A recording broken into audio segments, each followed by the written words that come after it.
صلوات. أعوذ بالله من الشيطان الرجيم. بسم الله الرحمن الرحيم. تبارك الذي بيده ملك وهو على كل شيء قدير. الذي خلق الموت والحياة ليبلوكم أيكم أحسن عملا وهو العزيز الغفور. الذي خلق 7 سماوات طباقا ما ترى في خلق الرحمن من تفاوت فارجع البصر هل ترى من فطور ثم ارجع البصر كرتين ينقلب إليك البصر خاسئا وهو حسير. ولقد زينا السماء الدنيا بمصابيح وجعلناها رجوما للشياطين واعتدنا لهم عذاب السعير. وللذين كفروا بربهم عذاب جهنم وبئس المصير. إذا ألقوا فيها سمعوا لها شهيقا وهي تفور تكاد تميز من الغيظ كلما ألقي فيها فوج سألهم خزنتها ألم يأتكم نذير قالوا بلى قد جاءنا نذير فكذبنا وقلنا ما نزل الله من شيء إن أنتم إلا في ضلال كبير. وقالوا لو كنا نسمع أو نعقل ما كنا في أصحاب السعير فاعترفوا بذنبهم فسحقا لأصحاب السعير. إن الذين يخشون ربهم بالغيب لهم مغفرة وأجر كبير. وأسروا قولهم أو اجهروا به إنه عليم بذات الصدور. ألا يعلم من خلق وهو اللطيف الخبير. وهو الذي جعل لكم الأرض ذلولا فامشوا في مناقبها وكلوا من رزقه وإليه النشور. أأمنتم من في السماء أن يخسف بكم الأرض فإذا هي تمور أم أمنتم من في السماء أن يرسل عليكم حاصبا فستعلمون كيف نذير. ولقد كذب الذين من قبلهم فكيف كان نكير. أولم يروا إلى الطير فوقهم صافات ويقبضن ما يمسكهن إلا الرحمن إنه بكل شيء بصير. أمن هذا الذي هو جند لكم ينصركم من دون الرحمن إن الكافرون إلا في غرور. أمن هذا الذي يرزقكم إن أمسك رزقه بل لجوا في عتو ونفور. أفمن يمشي مكبا على وجهه أهدى أمن يمشي أمن يمشي سويا على صراط مستقيم قل هو الذي أنشأكم وجعل لكم السمع والأبصار والأفئدة قليلا ما تشكرون قل هو الذي ذرأكم في الأرض وإليه تحشرون ويقولون متى هذا الوعد إن كنتم صادقين قل إنما العلم عند الله وإنما أنا نذير مبين فلما رأوه زلفة سيئت وجوه الذين كفروا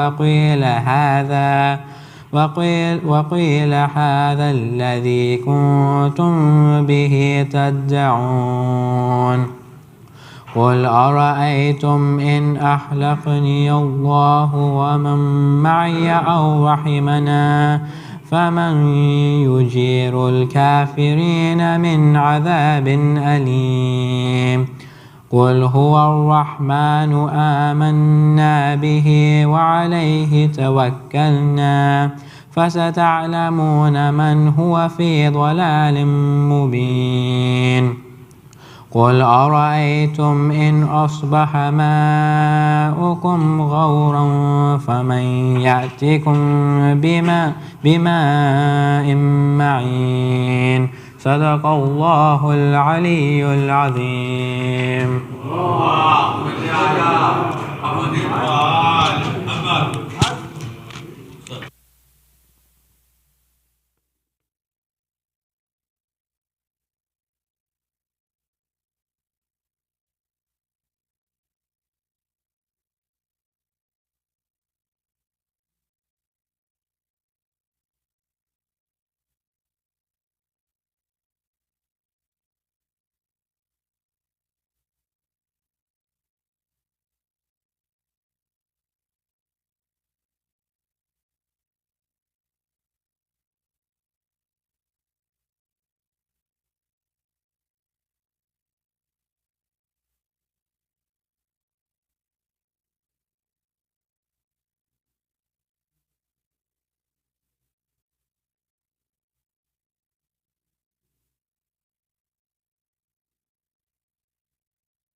إن الله ملائكته يصلون على النبي يا أيها الذين آمنوا صلوا عليه وسلموا تسليما.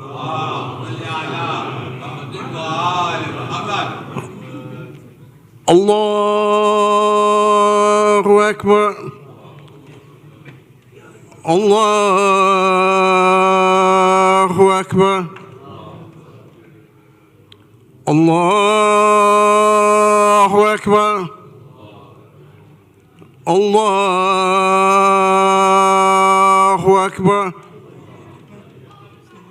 أشهد أن لا إله إلا الله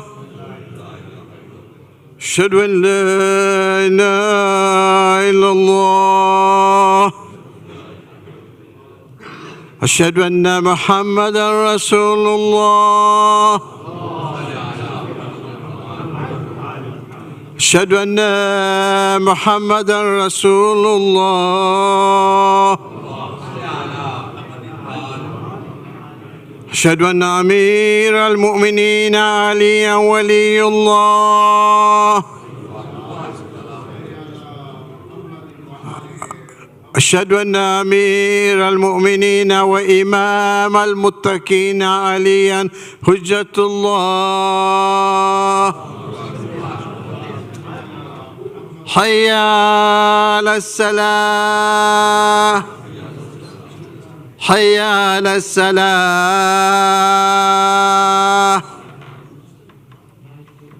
حي على الفلاح، حي على الفلاح، حي على خير العمل، حي على خير العمل. الله أكبر، الله أكبر. لا إله إلا الله، لا إله إلا الله. اللهم صل على محمد وآل محمد.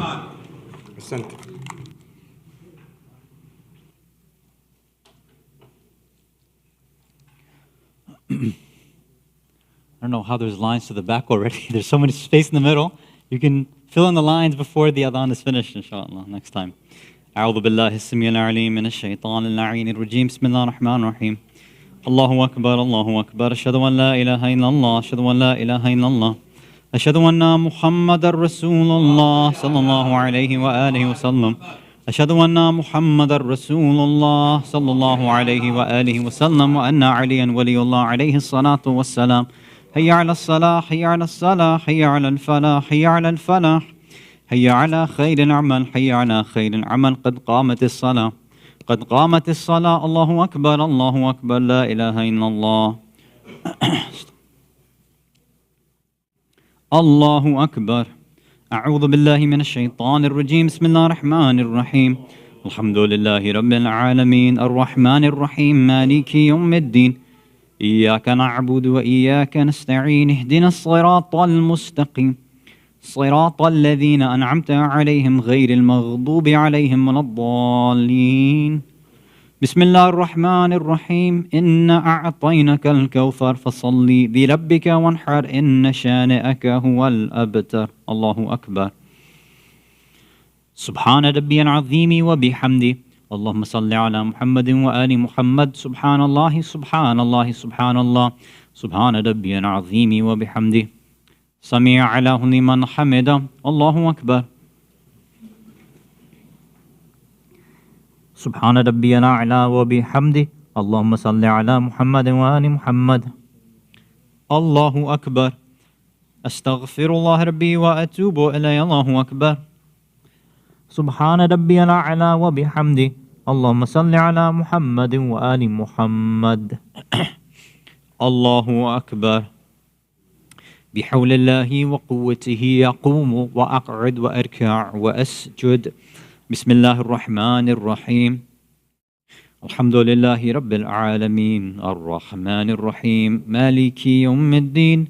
إياك نعبد وإياك نستعين. اهدنا الصراط المستقيم، صراط الذين أنعمت عليهم غير المغضوب عليهم ولا الضالين.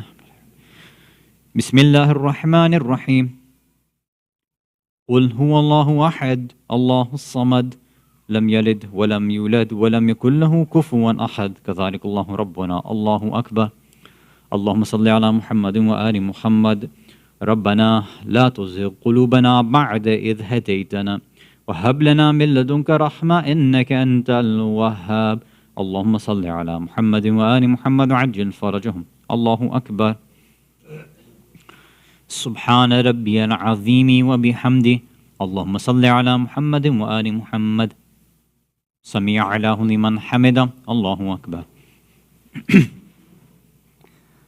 سبحان ربي الأعلى وبحمده اللهم صل على محمد وآل محمد. الله أكبر. أستغفر الله ربي وأتوب إليه. الله أكبر. سبحان ربي الأعلى وبحمده اللهم صل على محمد وآل محمد.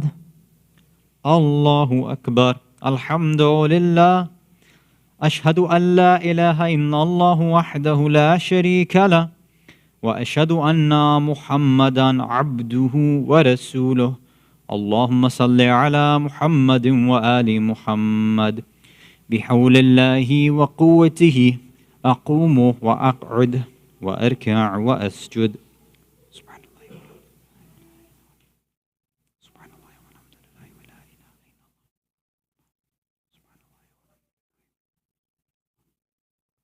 سبحان الله والحمد لله ولا إله إلا الله. أستغفر الله من كل ذنب وأتوب إليه. الله أكبر. سبحان ربي العظيم وبحمده اللهم صل على محمد وآل محمد وعجل فرجهم. سمع عليهم لمن حمد. الله أكبر.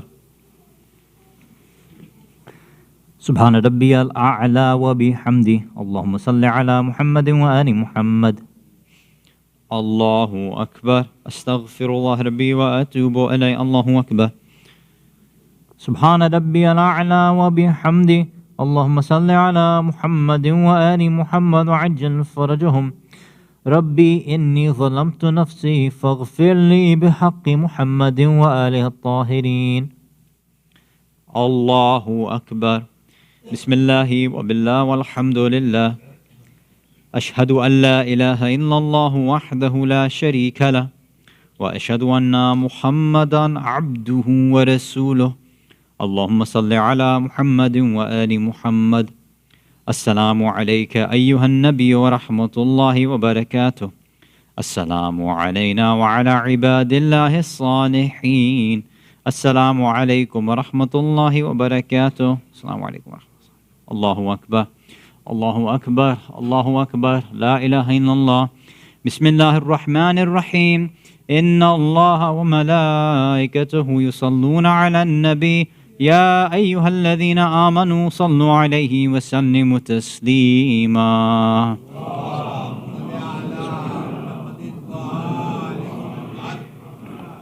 اللهم صل على محمد وآل محمد. اللهم صل على محمد وآل محمد وعجل فرجهم.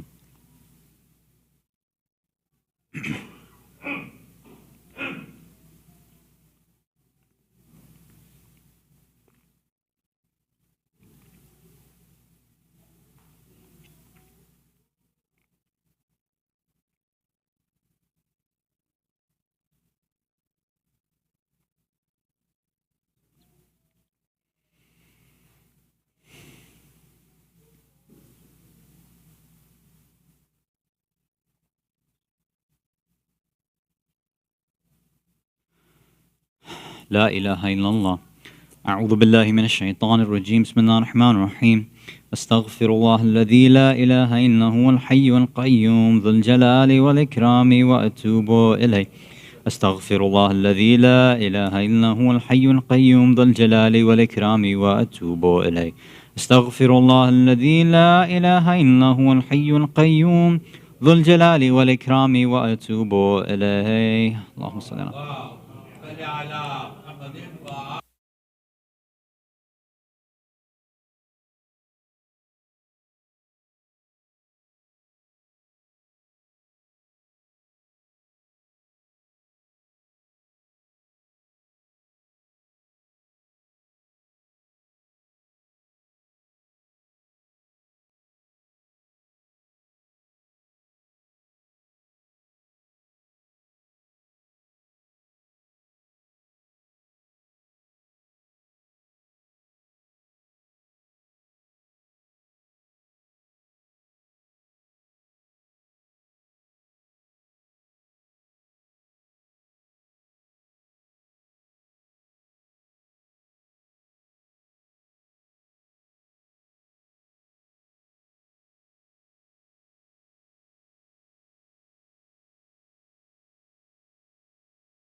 Bismillah ar-Rahman ar-Rahim. Mu'mineen, just a friendly reminder for the adab of Jama'ah Salah.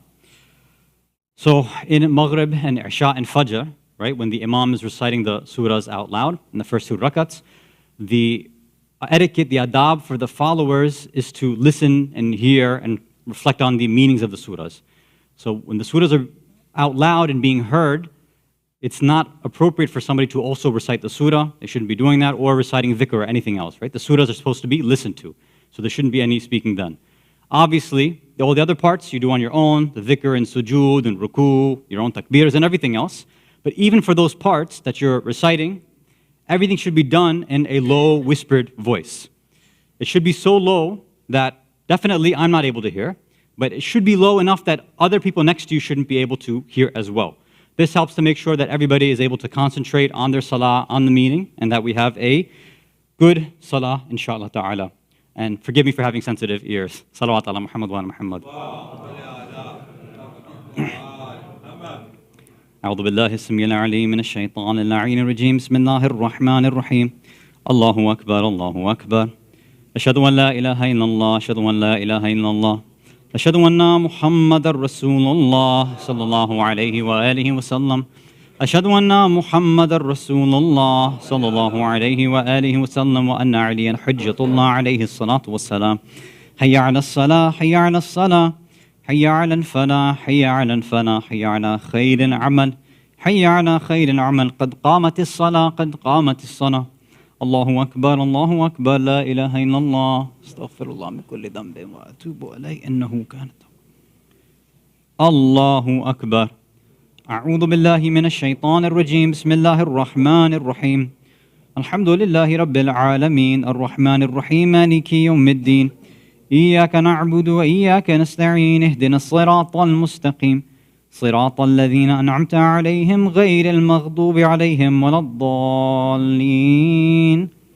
بسم الله الرحمن الرحيم والعصر إن الإنسان لفي خسر إلا الذين آمنوا وعملوا الصالحات وتواصوا بالحق وتواصوا بالصبر الله أكبر سبحان ربي العظيم وبحمده اللهم صل على محمد وآل محمد سمع الله لمن حمده الله أكبر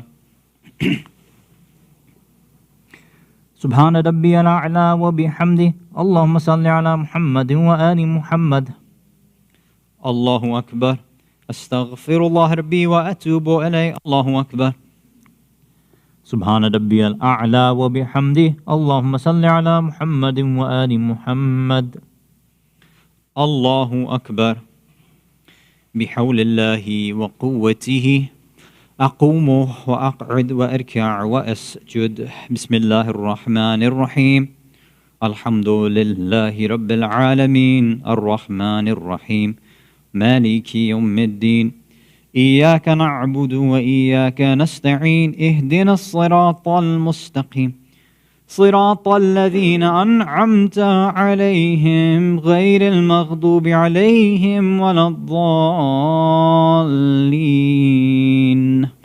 بسم الله الرحمن الرحيم قل هو الله أحد الله الصمد لم يلد ولم يولد ولم يكن له كفوا أحد كذلك الله ربنا الله أكبر اللهم صل على محمد وآل محمد وعجل فرجهم اللهم اجعل عواقب أمورنا خيرا يا الله يا رحمن يا رحيم يا مقلب القلوب ثبت قلوبنا على دينك اللهم صل على محمد وآل محمد وعجل فرجهم الله أكبر سبحان ربي العظيم وبحمده اللهم صل على محمد وآل محمد سميع الله لمن حمده الله أكبر سبحان ربي الأعلى وبحمده اللهم صل على محمد وآل محمد الله أكبر أستغفر الله ربي وأتوب إليه الله أكبر سبحان ربي الأعلى وبحمده اللهم صل على محمد وآل محمد الله أكبر الحمد لله أشهد أن لا إله إلا الله وحده لا شريك له وأشهد أن محمدا عبده ورسوله اللهم صل على محمد وآل محمد بحول الله وقوته أقوم وأقعد وأركع وأسجد.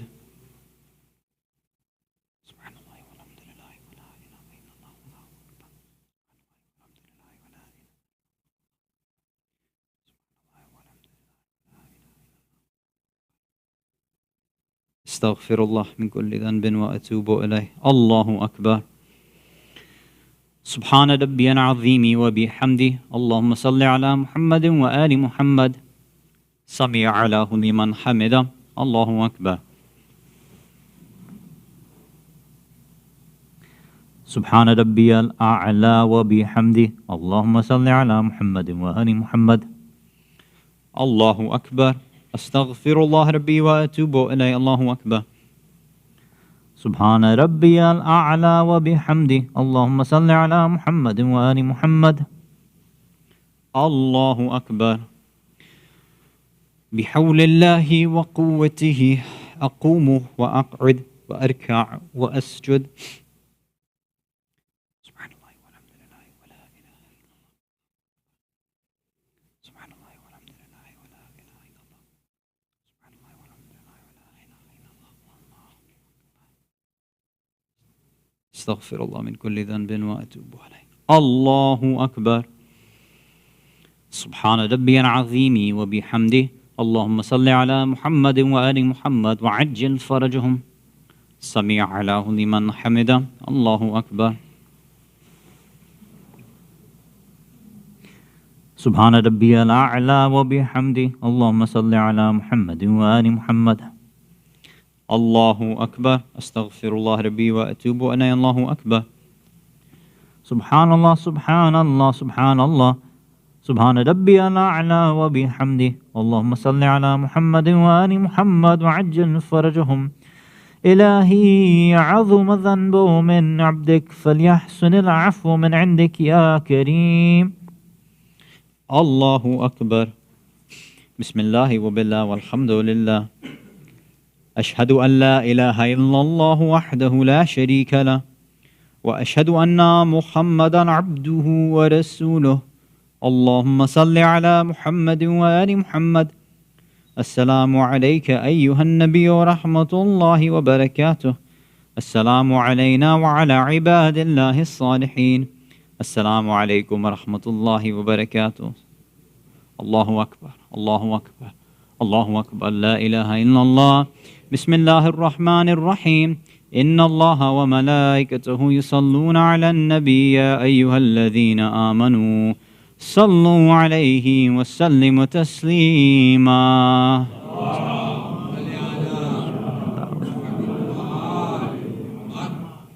اللهم صل على اللهم صل على آل محمد وعجل فرجهم.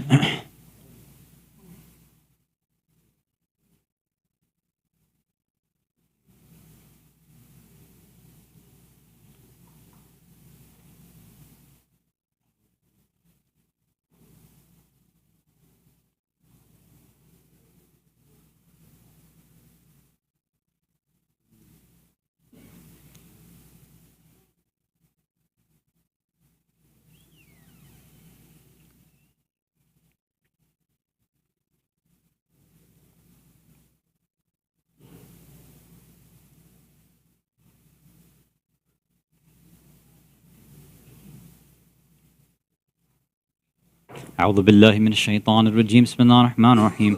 أستغفر الله الذي لا إله إلا هو الحي القيوم ذو الجلال والإكرام وأتوب إليه. أستغفر الله الذي لا إله إلا هو الحي القيوم ذو الجلال والإكرام وأتوب إليه. أستغفر الله الذي لا إله إلا هو الحي القيوم ذو الجلال والإكرام وأتوب إليه. اللهم صل على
بر محمد و آل محمد صلوات.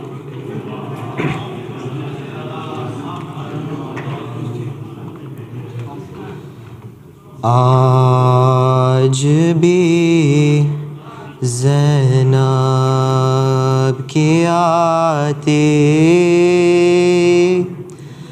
ہے صدا بھائی حسین. آج بھی زینب کی آتی ہے صدا بھائی حسین.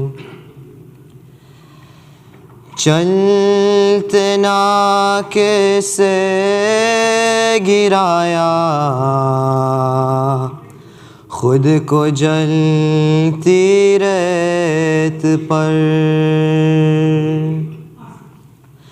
چلتے ناکے سے گرایا خود کو جلتی ریت پر. گھٹنیوں کے بل میں تیری لاش تک آئی حسین. آج بھی زینب کی آتی ہے صدا بھائی حسین. بس میں گھبرائی تھی خنجر تجھ پہ چلتا دیکھ کر. بس میں گھبرائی تھی خنجر تجھ پہ چلتا دیکھ کر.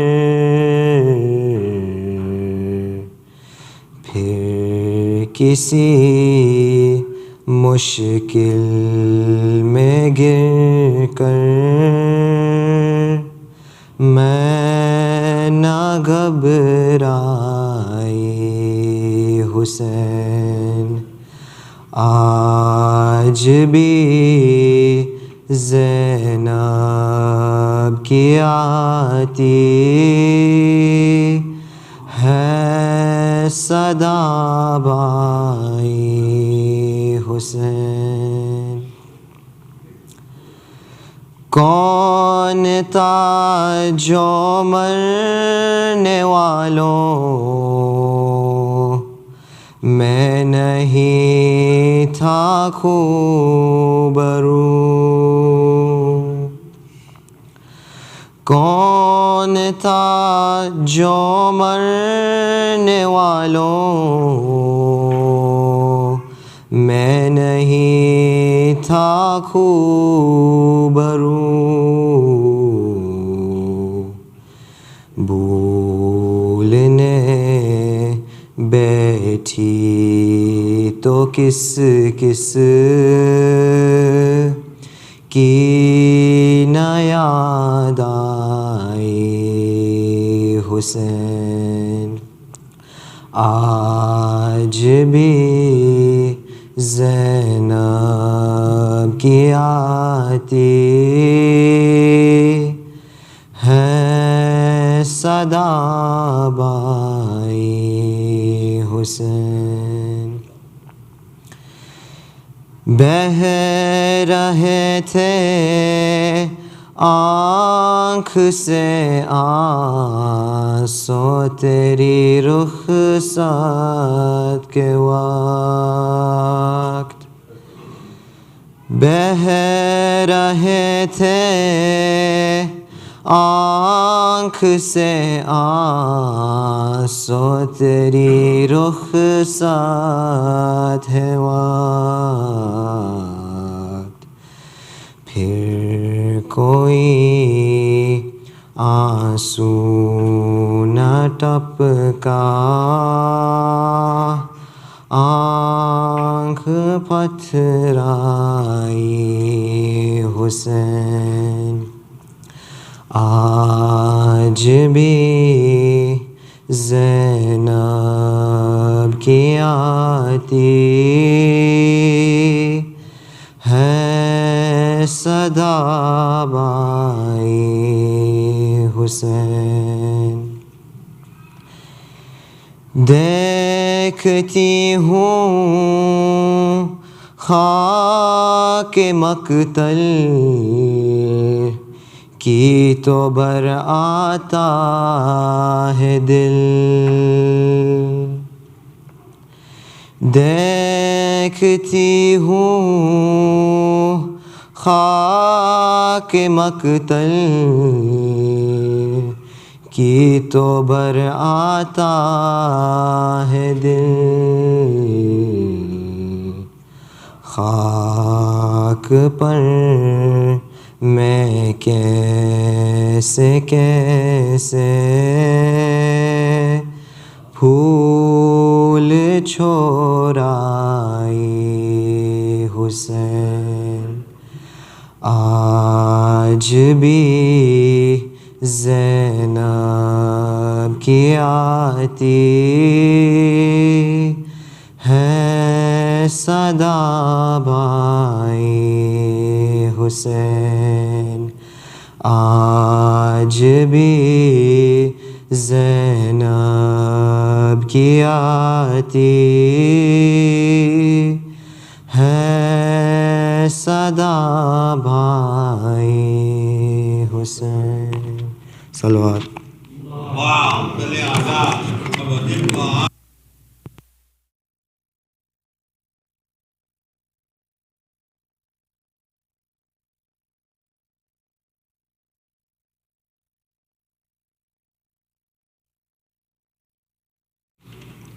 Bismillah ar-Rahman ar-Rahim. Sayyid Hasan, Rizvi, respected elders, dearest brothers and sisters in Iman, Assalamu alaikum, Jamia wa rahmatullahi wa barakatuh. Surah Fatiha is requested for all marhameen listed on the screen, as well as all other marhameen. Surah Mubarak al-Fatiha.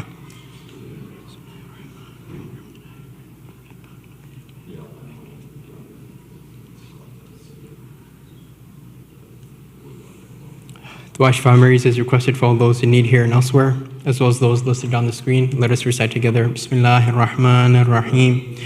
أَمَّن يُجِيبُ الْمُضْطَرَّ إِذَا دَعَاهُ وَيَكْشِفُ السُّوءَ أَمَّن يُجِيبُ الْمُضْطَرَّ إِذَا دَعَاهُ وَيَكْشِفُ السُّوءَ أَمَّن يُجِيبُ الْمُضْطَرَّ إِذَا دَعَاهُ وَيَكْشِفُ السُّوءَ أَمَّن يُجِيبُ الْمُضْطَرَّ إِذَا دَعَاهُ وَيَكْشِفُ السُّوءَ أَمَّن يُجِيبُ الْمُضْطَرَّ إِذَا دَعَاهُ وَيَكْشِفُ السُّوءَ. Ya Allah, let us now invite Sayyid Hasan Rizvi to please come forward for tonight's Majlis. By Muhammad wa Muhammad Salawat.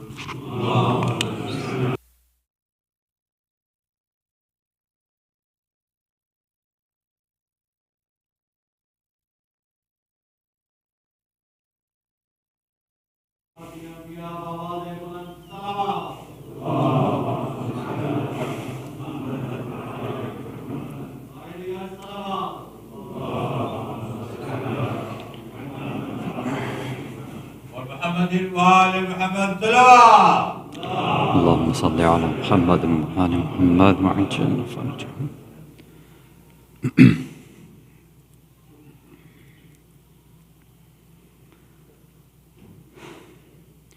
أعوذ بالله السميع العليم من الشيطان اللعين الرجيم. بسم الله الرحمن الرحيم وبه نستعين. لا حول ولا قوة إلا بالله العلي العظيم والحمد لله رب العالمين والصلاة والسلام على أشرف الأنبياء والمرسلين بالقاسم المصطفى محمد.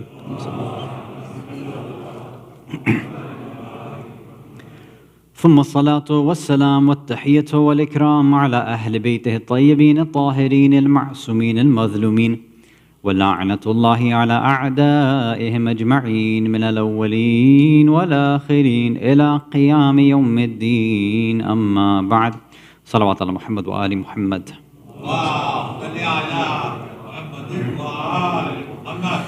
Mu'mineen, mu'minat, brothers and sisters in Islam and Iman, Salamun alaykum wa rahmatullahi wa barakatuh. Tonight on the 25th of Shawwal, we are commemorating the Shahadat of our sixth holy Imam, Imam Jaffer ibn Muhammad As-Sadiq alayhi salatu wassalam.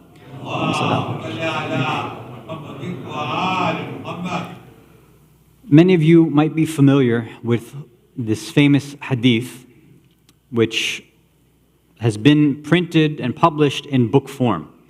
It's a longer hadith, and the book form, or the book is called Tawheed al-Mufaddal. And this is a story. The reason they put it into a book is because it's a long hadith, which was narrated from the Imam, right? This person, Mufaddal ibn Umar al-Ju'fi, he had 4 sessions over 4 days with the Imam, and the Imam had taught him some points about Tawheed, the oneness of Allah, the nature of creation, and all of this. And this was from morning till noon. So these are 4 long sessions. So this is why you have such a long hadith. And it's reported in many books, but some ulama took it, separately from books, and they just published it separately, right, as its own book. It is available in English. You can find it online. I believe it's there on Al-Islam as well. So in this hadith, the main crux of it is, of course, over these 4 sessions, the Imam speaks to Mufaddal about the sort of secrets behind the nature of creation. It's a fancy version of what we call the design or teleological argument. So that's not the part I actually want to go through for tonight. The part that I believe is relevant and interesting, even more so than the Tawheed part, is what led up to this hadith, what led up to the meeting of the 6th Imam and Mufaddal first, which is also in the book. So Mufaddal himself narrates, he says, one day after Asr prayers, I was in Masjid al-Nabawi, and I was sitting between the mimbar and the qabr of Rasulullah sallallahu alayhi wa alihi wa sallam.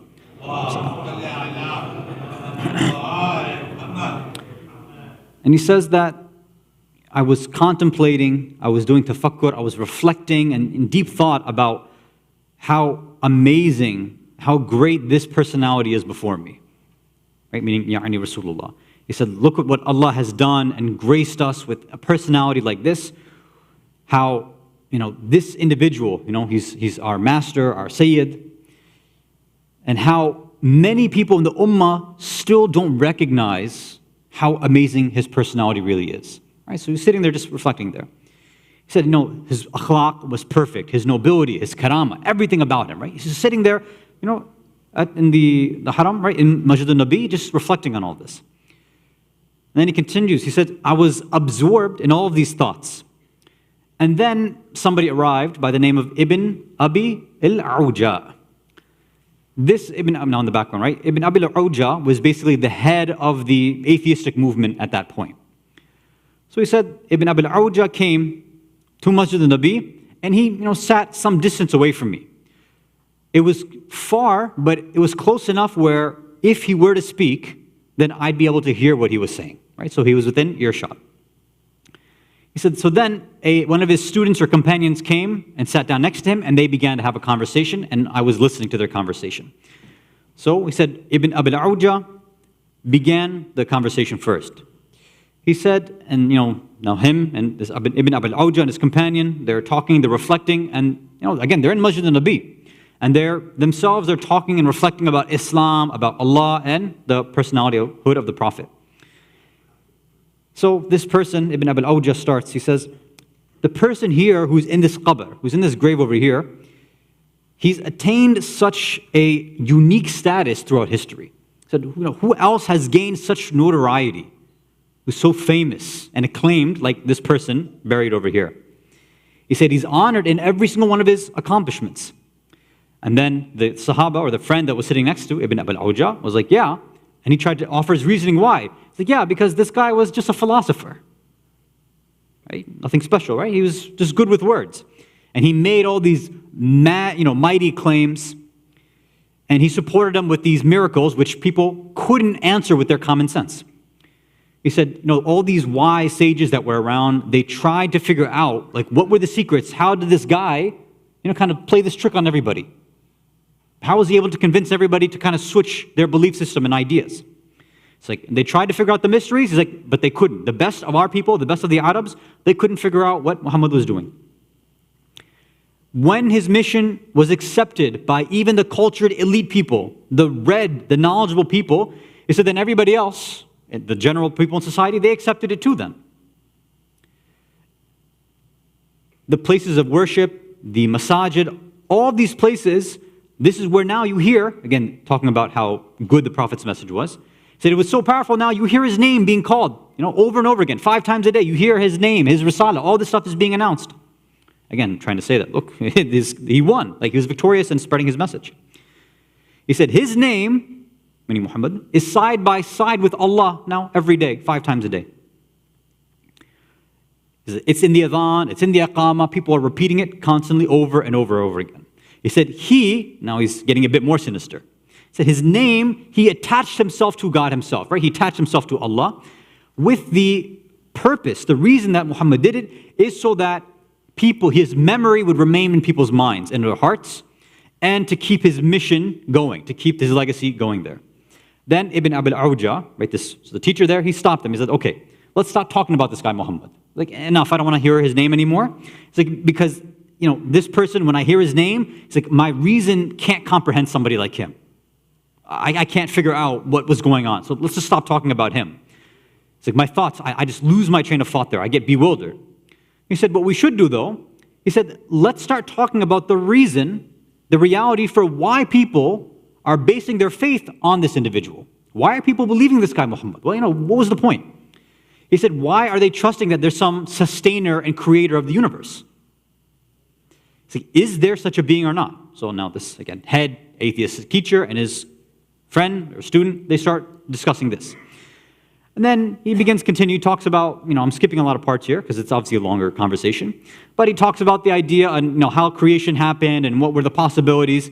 After they go on back and forth, they're like, look, there is no creator, there is no designer, there's nobody who comes and manages things. This universe was always in existence, it made itself, and it's going to be like this till infinity, right? It's going to exist eternally in this infinite way.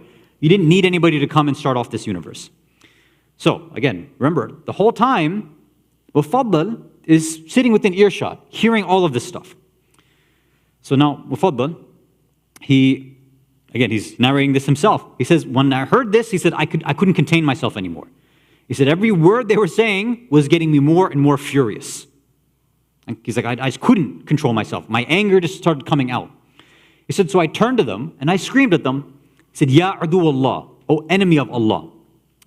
He said, O you who have apostated, right, and left and become atheists, who've left this deen and this faith by denying that Allah exists. He says, you deny that somebody created you. And then he starts quoting ayat of Quran. Fi ahsani taqweem. Right? He tries to make his points there. And he makes all these other points too. I'm skipping some of them, again, just out of sake of time. He says, you really think that this happened randomly? That you in this present form, talking here with all this stuff, this transformation that everything's gone through to lead up to you? He's like, this is all accidental? He's like, what's wrong with you? How could you think like this? Have you considered your own nafs? Have you considered that you're able to think about the truth and falsehood and things like that? He said, if you were honest, then you would have looked inside your own self, in your own soul. You would have seen the obvious proofs for Allah subhanahu wa ta'ala's existence. It's like, it should have been obvious to you. You would have seen the signs of His rizq and the sustenance that He's given everybody. And you would have seen the evidence of the makhluqat and creation, and that He's the one who's penned all of this. So, when he says all this, Ibn Abil Awja now responds to him. He says, Ya Rajul. He just calls him he's like, oh, guy, whoever you are. He said, if you are one of the mutakallimin, meaning if you're somebody who's been trained to debate issues of theology and philosophy, he said, then I'll speak to you in their methodology.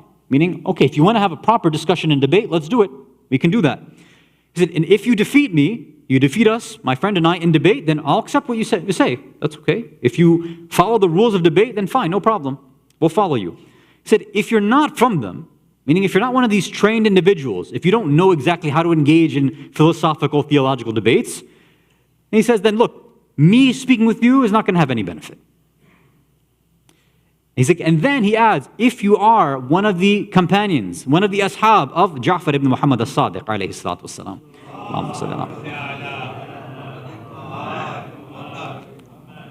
Obviously, I added in the alayhi salatu wassalam.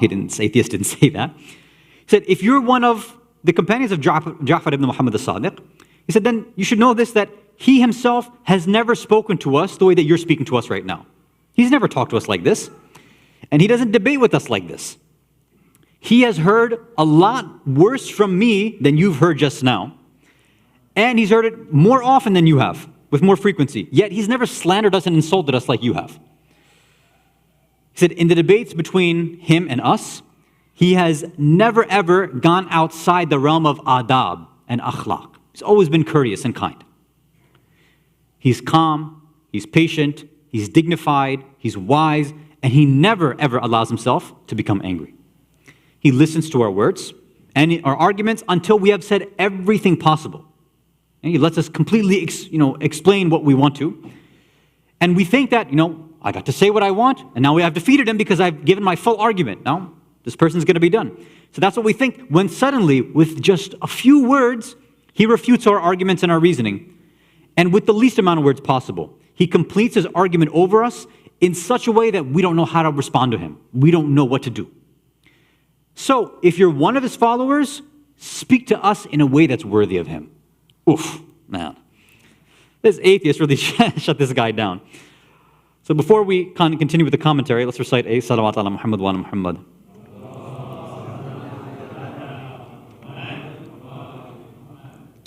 So, just as many of you probably feel just from hearing this hadith, Mufaddal is told off like this, and obviously now he's been defeated, right? He's been shut down by this guy. So from there, he goes off, he meets the Imam. The Imam sees something's wrong with him. He says, what happened to you? He relays the story, and then the Imam says, okay, come to me the next day, and then I'll start teaching you. And then this is where these 4 sessions take place, where he starts to explain to him, again, these arguments and ideas about creation and design and everything.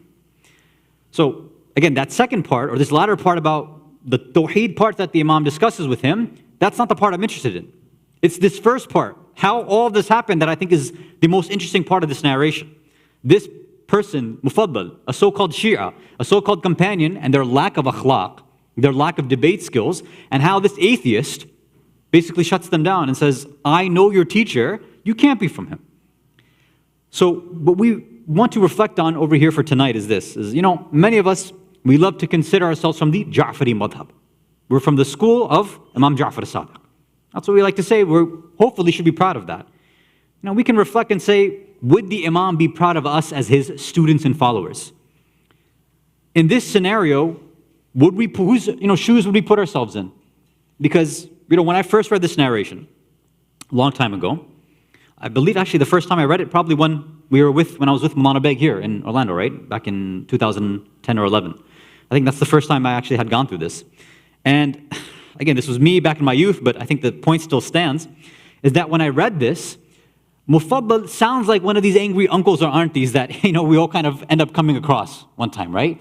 Where they hear something which to them sounds like kufr, it sounds like shirk, it's controversial and problematic. And what do? They just tear into you. Right? Like, what's wrong with you? They start just quoting ayat of Quran at you. Well, be honest with yourself. How can you think like this? Don't you know what Allah has done for you? These kind of points and ideas. So there's a few things that we should, kind of focus on. The first is, over here, even though technically Mufaddal is right? Obviously, this person's wrong for thinking that there's no creator for the universe, but the problem here is his methodology. And Ibn Abil Awja, this atheist, calls him out. He says, you're clearly not one of these trained individuals. You don't know what you're doing. And this happens to a lot of us, where we might have some information in the back of our mind. We hear something and we want to try to prove somebody wrong, so we just jump and dive ahead into a discussion or a debate. And we end up coming out looking like the bad guys, or the bad uncles or aunties, whatever it is.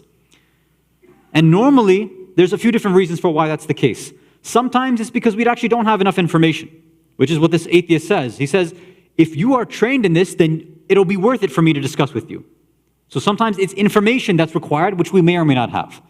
Now, some people think that they can, again, watch these clips, read 1 or 2 articles, take the information from the mimbar, and then go and debate full, Shia theology. That's not going to happen, right? These methodologies are not designed for that. It's designed as reminders, right? That's what the mimbar is meant for, a reminder, not there to give you a full, extensive education on Shia theology. It's not meant for that. It can't do that.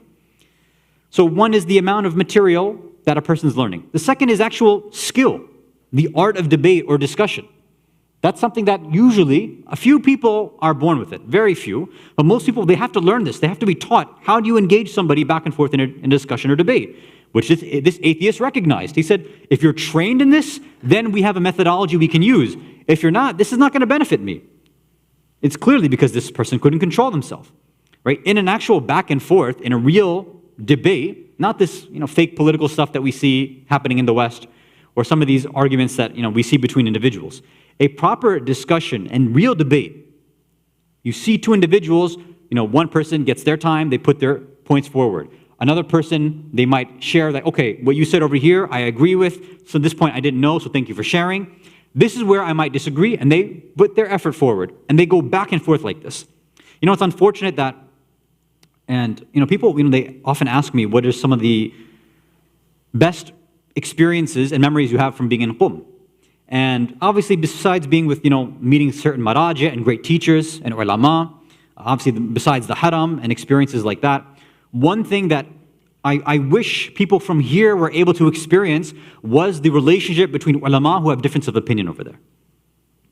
One of the greatest things was to be able to go to public debates between different ulama on some issues which, there was public debates about hijab enforcement, right, that happened in Iran. It still happens to this day, obviously. There was seminars and discussions and debates that took place regarding whether the internet should be controlled and filtered or not. There were discussions and debates on the nature of time, right, between philosophers and the U.S.A. Right? There's a lot of different conversations about what should an Islamic civilization or government look like. All these things took place, and they weren't sectioned off to a certain crowd. They were publicly announced, and anybody could go and attend. Now, whether the general public could understand that is a different thing, right? These were usually higher level discussions, but they were open, they were on TV, and it was wonderful to go and sit there. And again, the best part was the akhlaq and the adab between the ulama. These 2 individuals who have spent their whole lives studying something, who happen to disagree on a few points, mentioning one point. They say, okay, what's your definition of so-and-so concept? I say, okay, this is my definition. Do you agree with it? I think of it differently. Here's my definition. Okay, fine. Let's agree with your definition and move forward. Okay, fine, let's do that. They do that. Then the moderator comes in and says, okay, we have this agreed upon definition. Now let's go forward to the first question. And they're going back and forth. They're cracking jokes with one another. I remember one of these debates, because they tried to control them too in the sense of timing. So they have, let's say, one of the ulama, one of the presenters go, and they had, let's say, maybe 10 minutes to present part of their argument. So one time, as ulama usually do, they go over their time, right? Over there, they don't shut off the lights or the mic, but one of these occasions, the first alim, they went over by, like 2-3 minutes maybe, right, to kind of finish their point. And after that happened, when it shifted to the next one, the next person was like, look, you took 2-3 extra minutes, so I'm going to take at least 6 minutes extra now so that I can respond to your extra stuff and I can add on to the extra stuff that you didn't get a chance to do on, so that the way when it gets back to you, you have to add on an extra 12 minutes. And then, they're joking like this, back and forth. The moderator obviously is like, he's sweating. He's like, how am I going to control time like this? But, that's the friendly relationship. And they're sitting there after the conversation's done. They're having chai and snacks together. They're friendly afterwards. That's what it is.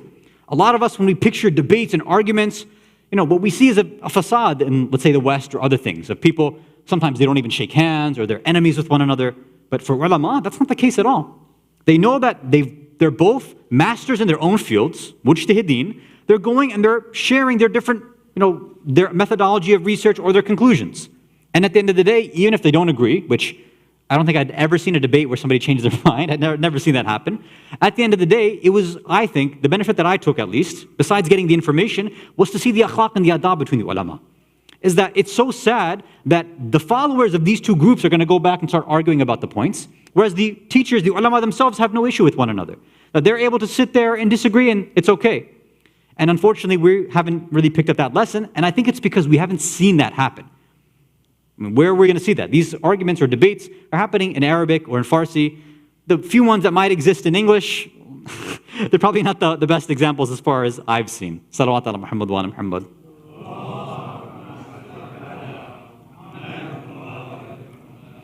So now, in terms of what the Ahlul Bayt have had to say about this idea of getting involved in discussions and debates, right? Because somebody might say, hey, if something's haqq, if it's true, don't I have to go and speak out?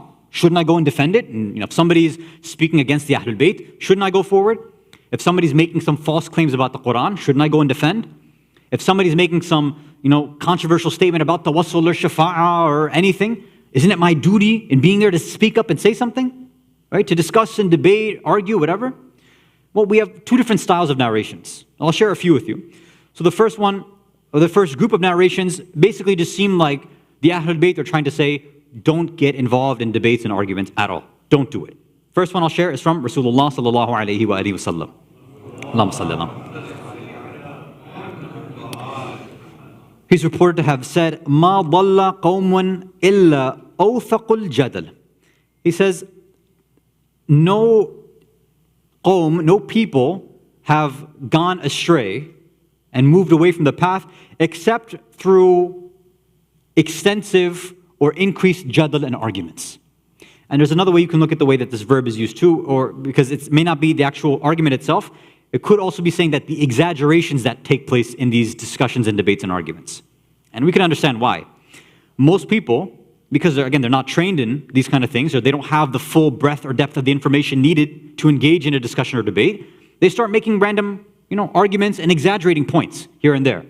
Even if it has nothing to do with Islam or politics or whatever, even if it's something, they start exaggerating, right? If let's say you're talking about something that you may have witnessed. Like, at least 50 people have told me that they saw so-and-so doing this. What do you mean at least 50 people? We ask them, like, which 50 people? Okay, maybe not 50. Like 10. Okay, which 10? Okay, maybe not 10 people. Like 5. Which 5 people? All right, one guy told me on WhatsApp, right? He sent me a forward. That's what happened. So people, unfortunately, just to get their point across, they start exaggerating too much. And that's lying. When you're exaggerating, you're lying. But it's because your nafs deep down wants to get the point across. You want to try to be the victor. So you'll argue, and you'll lie, and you'll deceive. And somebody who's objectively trained in this will make sure what they say is precise, it's exact, they won't go beyond the means. And they may even be precautionary about it too. They say, one individual I'm certain of, I don't know if there's more or less, even this one person I'm not certain of. So even real ulama, they're very careful about the way that they put forward their evidence. This is one. Another hadith from Amir al-Mu'mineen Ali ibn Abi Talib alayhi salatu wassalam. Reported to have said, Al-Jadal fi ad-din yufsud al-yaqeen. That jadal, this argument, disputing with people in matters regarding deen and religion, is going to cause fasad and chaos and to destroy and tear apart your own yaqeen. Why? Because there's a good chance that somebody else that you might be discussing, debating, or arguing with may either get to the core of the argument better than you, if they're more well-equipped, or forget that they have good material.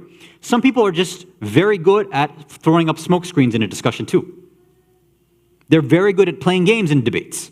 They don't actually go, these debaters that we know in terms of, especially these atheists that are there that debate, like Richard Dawkins, Christopher Hitchens, all these individuals, Sam Harris, most of them, they're not actually debating the material that's there. They just put up a bunch of smoke screens. And I was watching this one recently between William Lane Craig and Christopher Hitchens. I mean, it's old, but I was just going through it again. I don't recommend this stuff because it's not good for your heart to watch it, but it's part of, I guess, the occupational hazard, right? So as I was going through it, in William Lane Craig, this Christian theologian, his opening statement, he said, and he preemptively struck on what the atheist Christopher Hitchens was going to do. He said, look, our debate is about whether or not God exists, whether or not we have evidence for that. What Christopher Hitchens is going to do is to start to talk about what happens in churches, or what priests do, or what happens in Muslim countries, or things like that.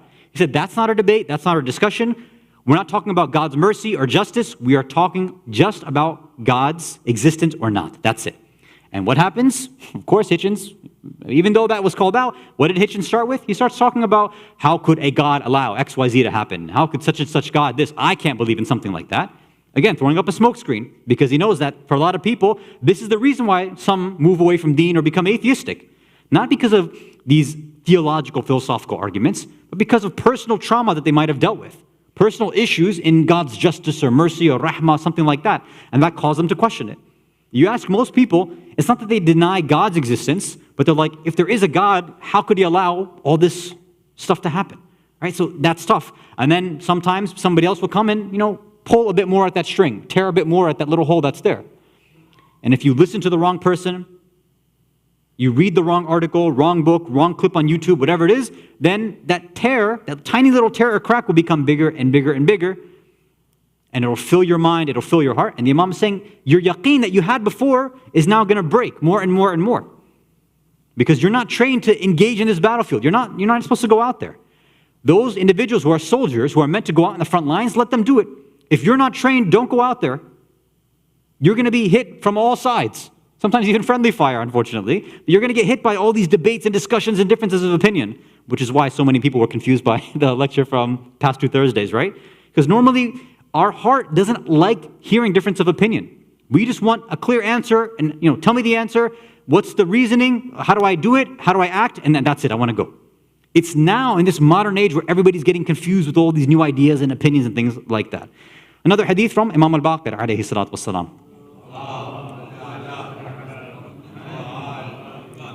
Which is along the same lines, but it says, Iyakum wal khusuma. He said, be very careful in getting involved in these sort of heavy, angry arguments and debates. Why? He says, فَإِنَّهَا تُفْسِدُ الْقَلْبِ وَتُورِثُ النِّفَاقِ. So, previous one, Imam Ali alayhi salam was saying that your yaqeen will start to get disintegrated.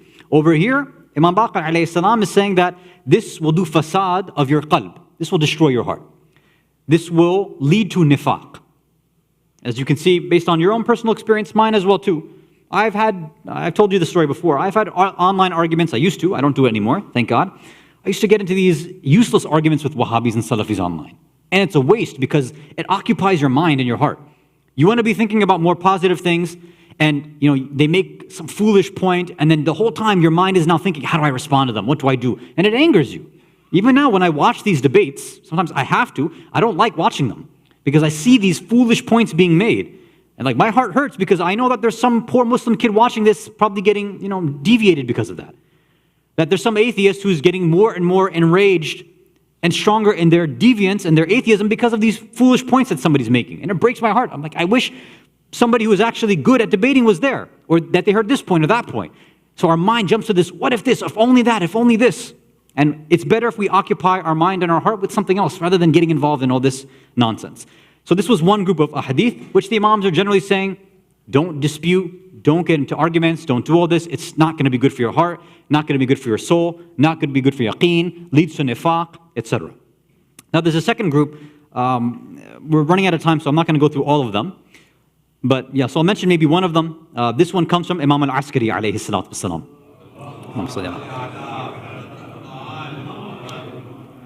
And Imam Askari is actually, so somebody's mentioning that somebody else was saying, hey, we heard from your grandfather, Imam Sadiq alayhi salam, that somebody had asked him about all of this argumentative stuff too.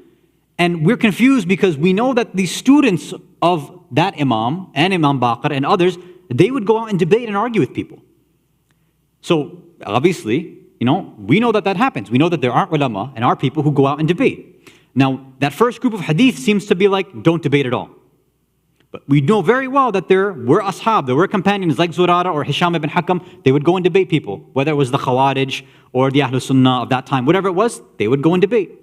And there are specific narrations of the Imam saying which of them are good at which debates and ordering them, you Zurara, go and do this. You Hisham, go and do this. There's a specific method to all of that. But over here, so this person said that, what is this idea? Are we allowed to engage in this mujadala, jidal, and arguing or not? What's going on here? So he says that what Imam Askari alayhi salam says, lam yanhu yunha anhu mutlaqa. He said that the Ahlul Bayt, meaning the Prophet and all of the Ahlul Bayt, including Imam Sadiq obviously, they didn't outright ban and forbid and make debates haram. It's like, no, that's not it. It's like you're taking a part of it, but there's a bit of context to that. He said, لَكِنَّهُ نَهَى عَنَ الْجِدَارِ بِغَيْرِ الَّتِي هِيَ أَحْسَنُ. He said what they forbade was when people went out and they debated and discussed and argued with people in a way that was not ahsan, in a way that was not the most beautiful, the best way possible. So again, the sort of context that the Imam's giving, or the shart, or the conditions, is that you need to be trained and you have to be very good at what you're doing. It's not meant for every single individual to just go out and start to do this. And there are many individuals who come and say, look, I want to be able to go on to so-and-so platform, or to go out, I have this individual that I'm dealing with as a classmate or a colleague. Can we get some points or learn what are some back and forth? Okay, fine. You want to sit down and go through a class or a seminar or a workshop? Bismillah. But don't just dive headfirst into the deep end, because all of these negative things may possibly apply then to us, because we're not trained, because we're not there, and it could come and backfire on us. More importantly than anything else here, as we've seen from this, again, the issue of mufaddal, part of being ahsan, as we said, it's not just the material that a person needs, the actual education. It's not just the delivery and the style of how you present it too, but you see, it's the akhlaq of mufaddal that's really turned off this atheist too. And if you remember what we had mentioned in terms of this hadith of Nu'man al-Basri, Imam Sadiq was saying that ilm is not just something you acquire by studying and learning. This is a nur that Allah puts in your heart when you practice what you preach. When you practice this, then Allah will open these doors for you. So a person has to be able to keep their composure, to stay calm when they're engaging in this, to not be threatened when somebody says something extra controversial. So this is now an advice for both groups, both the sort of young and old, or the controversial and traditional, if I'm going to put it that way. One piece of advice is this, is for the respected elders in the crowd.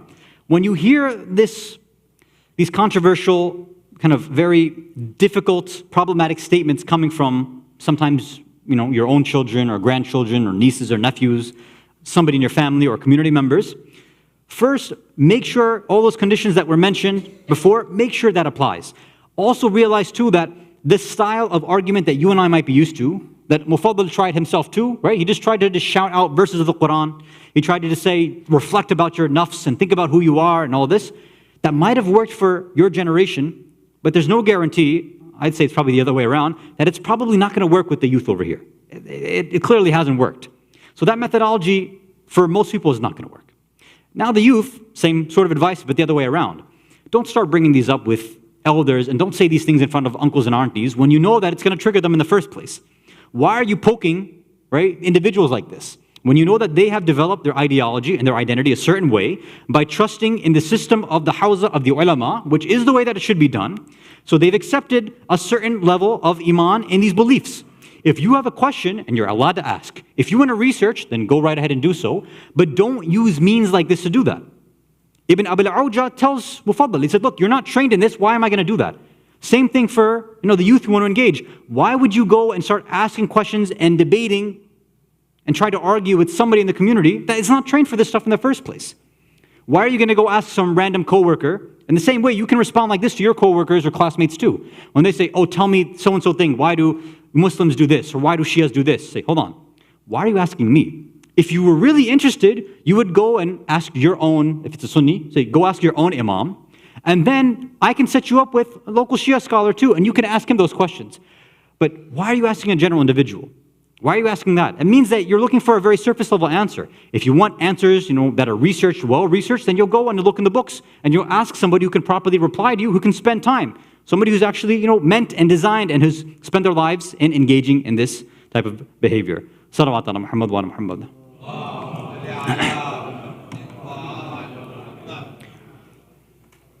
We always think about the Imam in terms of teaching all this information to all the Muslims of his time, right? In terms of tafsir of Quran, in terms of trying to understand the secrets of some of the statements of Rasulullah of the past, teaching him the ahkam that matters, teaching him how to approach the usul al-fiqh. But perhaps one of the more important things that the Imam tried to get across in his lifetime is making sure that a person's qalb, their dil, their heart is soft as well. And there is probably no better way to do that than remembering the tragedy of Karbala, which is one of the main things emphasized by Imam Sadiq. Over and over again, he'd be telling his Shias, or the Muslims in general, to make sure your mind never forgets what happened. Don't forget what happened back then. And there's a story that's told. Some say it came from the Imam. I'm not sure if it was, but the point would still stand regardless. They say that somebody came to either the Imam or maybe one of the ulama of the time. And they said, why do you people keep bringing up this Karbala Ashura stuff over and over again? It was done years ago. It's over now. It's done with. It's just history. It's the past. Why do you keep remembering? Why do you keep bringing it up? Why are you bothering? And whoever this person was, whether it was the Imam or an alim, we don't know, but whoever it was, replied very simply. They said, we have to remind you about Karbala, because if we don't, you'll forget Karbala in the same way you forgot about Saqifa. We have to keep reminding you because you'll forget it just like you forgot about Ghadir. These reminders, especially for us as Shias who go through the gham and the musibah and the masa'ib over and over and over again, this is not just lip service. It's there because we know that all that intellectual, rational, logical knowledge is useless unless our heart is able to act upon it. Unless we are emotionally and spiritually at a place where we're able to grow and move forward. That we can humble ourselves, especially when we see how those true intellectuals of their time, the ashab of Imam Hussein, were able to engage in the battlefield. Not because of what they knew, not because of their knowledge of the Quran or Hadith, but because their heart was dedicated to the Imam. Their heart was dedicated to Islam. That's how they gave up everything. And with the sixth Imam, we see him living this same thing in his lifetime as well. He's not just telling people to remember. He's not just saying, remember this in every single moment, and not practicing it himself. He himself, in every single moment of his life, he was remembering Karbala. Everything that happened to him, even the bala that took place in his life, he would always think about his grandfather as well. They say that through all the bala, the torture, the difficulties that he went through, they say that Mansur once, in his rage, Mansur al-Dawaniqi burnt and set ablaze the house of our beloved Imam, with all the members still inside. Luckily, everybody was able to get out before they were seriously injured. When everybody was outside, women, children, everyone in the house, the Imam was outside as the house is burning down. And one of the individuals there, he sees the Imam crying profusely. So this person's thinking, how could the Imam be crying over losing some part of dunya? I can't imagine the Imam crying like this. So he comes, he says, Ya Aba Abdullah, Ya Ibn Rasulullah, why are you crying for losing your house? He said, I can't imagine that you're somebody that would cry over losing a piece of the dunya because you're not attached to the dunya. He said, I can't imagine that you'd be sad over your family, your children, your wives, because they're all safe and sound. He said, so why are you in this state right now? And the historians, the poets respond to us and they say when the Imam responded, he said, how can I not feel this way? When I see this fire, when I see my own family in safety, all I can think about are the khaymeh and the tents of my beloved grandmother. All I can think about is Zainab. I can think about Imam Sajjad sitting there. I can remember Bibi Zainab having to pull Imam Sajjad out of the tent burning. We can remember Imam Sajjad having to give his first order to Bibi Zainab of whether we're supposed to remain in these tents and burn alive or whether we're supposed to go outside of these tents in a way that we've never been seen by non-mahram people before. ألا لعنة الله على قوم الظالمين وسيعلم الذين ظلموا أي منقلب ينقلبون إنا لله وإنا إليه راجعون رضا بقضائه وتسليما لأمره صلوات على محمد وآل محمد.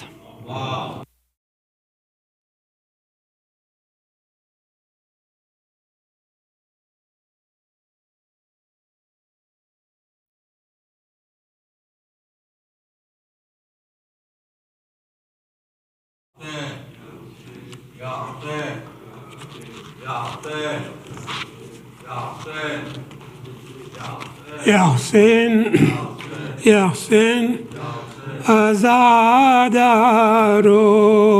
lakab jinka, Sadiq uska matam hai, शहनशाह दो आलम हज़रत जाफ़र का मातम है عزادارو لقب جس کا ہے صادق اس کا ماتم ہے محمد مصطفیٰ کے دین کو جس نے کیا شائج ہوا وہ خلد کو راہی جہاں میں آج تلا تم ہے عزادارو لقب جس کا ہے صادق اس جگر ٹکڑے کیا زہر ہلال سے شہیدی کا نہ آیا خوف ظالم کو اندھیرا آج عالم ہے عزادارو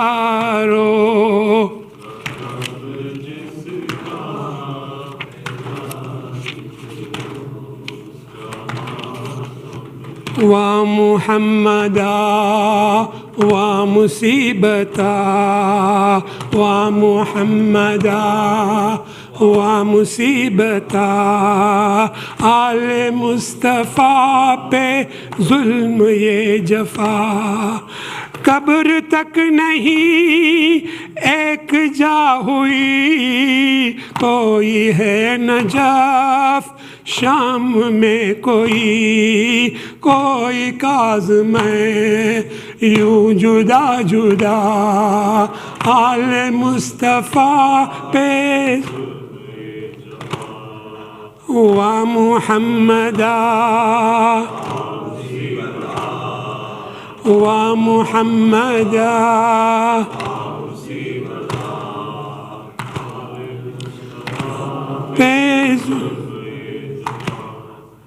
جس کو کہے نبی بضعۃ منی اس کا گر جلے آہ مومنی در کا در گرا درہ تک لگا آل مصطفیٰ پہ ظلم یہ جفا وا محمدا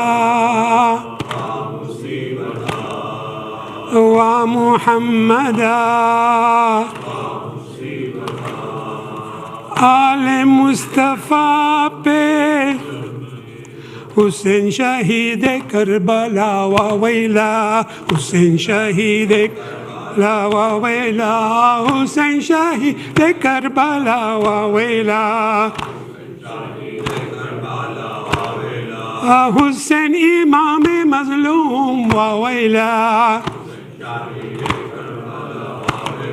حسین امام شہید وویلا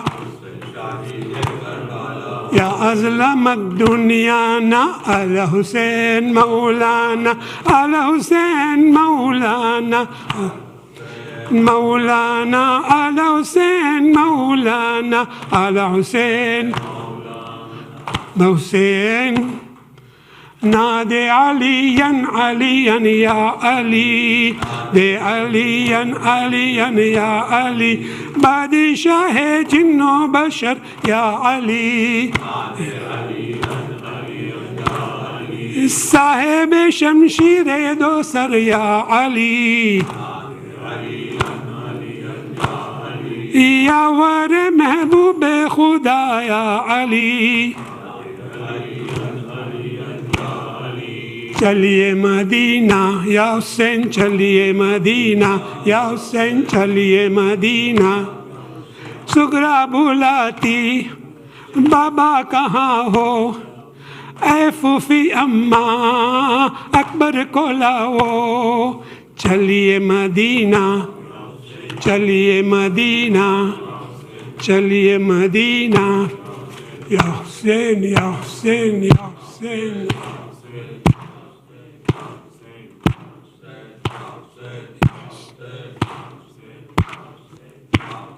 بل محمد وآل محمد صلوات.